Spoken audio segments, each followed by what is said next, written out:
Hello, my name's Rachel. This tutorial gives step-by-step instructions on how to create a podcast with your class. Before you can carry out this activity, you'll need to download Audacity 1.3, which is free open source software. If you want to include music tracks in your podcast, you'll also need to download the file FFmpeg for the library, which is also free. Once you've downloaded all of the files, you're ready to begin. The first thing you need to do is open the Audacity software with your class. As you can see, along the top we've got the green play button, the red record button, the blue pause button, and the yellow stop button.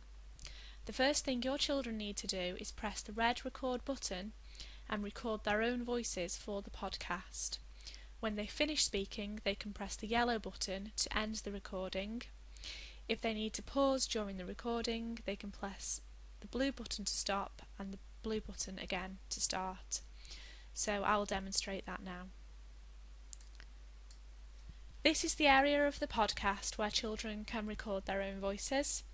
They could read out the school newsletter, talk about a trip that they've been on, or explain a piece of work that they've created. Okay, as you can see now, you've got your first audio track with a blue squiggly line down the middle that represents speech. The next thing the children need to do is import a music track. Okay, so if the children created a jingle using the GarageBand tutorial on iPad, they could import their own jingle. Otherwise, you could import any other suitable music track that you have.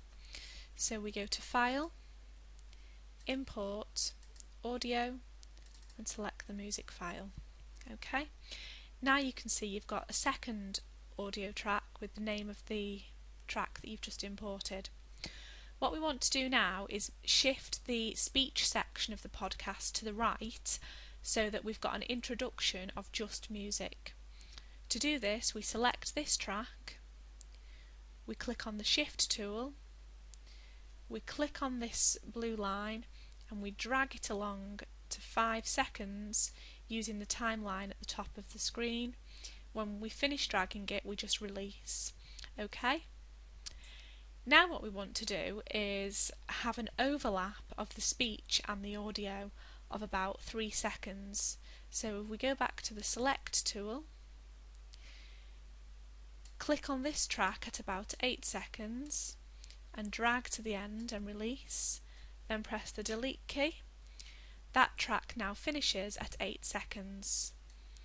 What we want to do now is fade the end of the audio track out. So if we make sure we've still got this track selected, we click the Envelope tool and then we click once at the 5-second point, and you might see you've just got some white dots on there now, and once again at the 8-second point, and you'll get a second set of white dots.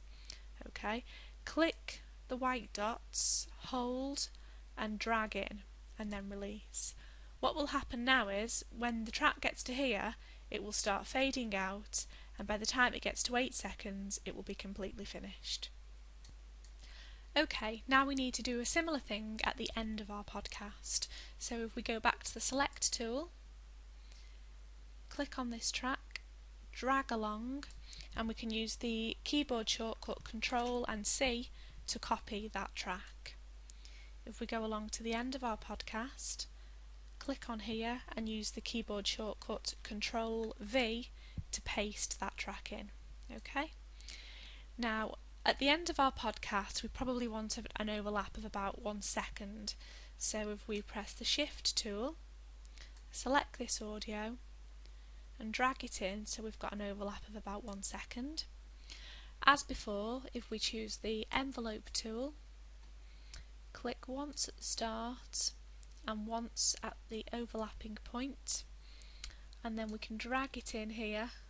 So when it starts here at 17.5 seconds, it will fade in gradually.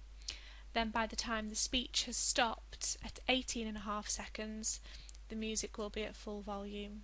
Okay, just check that is full volume there. Okay. Now at the end of the podcast, we want this to play full volume and then fade out quite quickly.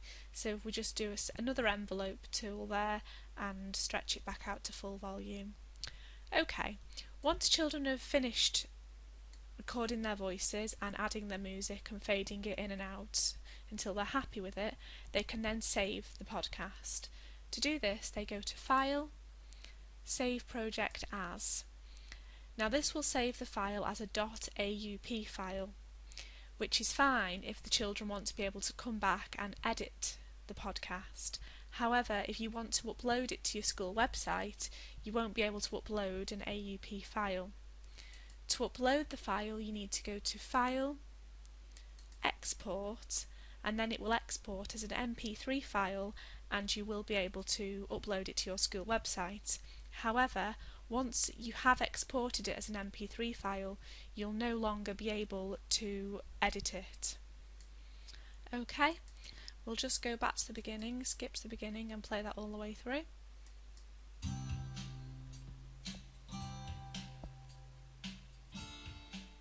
This is the area of the podcast where children can record their own voices. They could read out the school newsletter, talk about a trip that they've been on, or explain a piece of work that they've created.